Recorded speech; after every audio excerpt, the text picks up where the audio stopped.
Good morning, everyone. You're watching Artie Motoring. Today I wanted to give a little introduction, some backstory to a vehicle you've probably seen a few times on this channel. And that would be my 1987 Chevy K20. Without a doubt, this is my favorite vehicle I own. It's what got me started on YouTube and Instagram, and if you want to see a lot more on this truck, go check out my Instagram.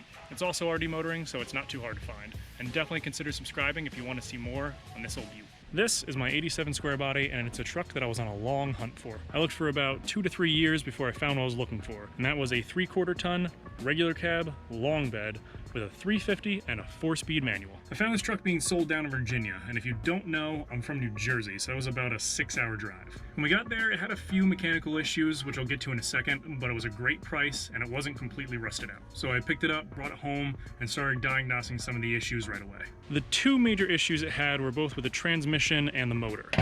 The trans had a tendency to just fall out of third gear if I wasn't on the gas. That wasn't too terrible of an issue, since I could just hold the gear into place and it would be fine. It was annoying, but fine.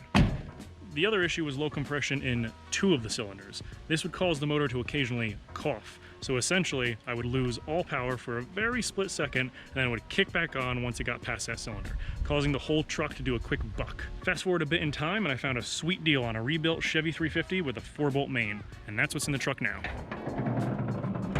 I painted it up, painted the headers, and added some chrome trim, which definitely adds like 100 horsepower.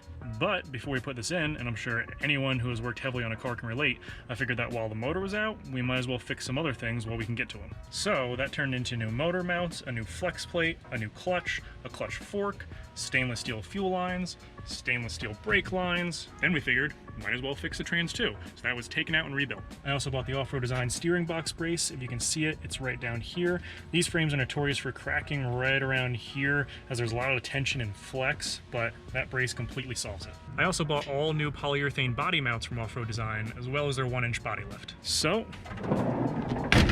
what are my future plans for this truck? Well, if you check out one of my previous videos, I recently bought a set of 1-ton axles, a Dana 60 Kingpin front, and a 14-bolt full float rear. Those are going to go underneath the truck along with a lift and a bigger set of tires. So definitely stay tuned to check out that transformation.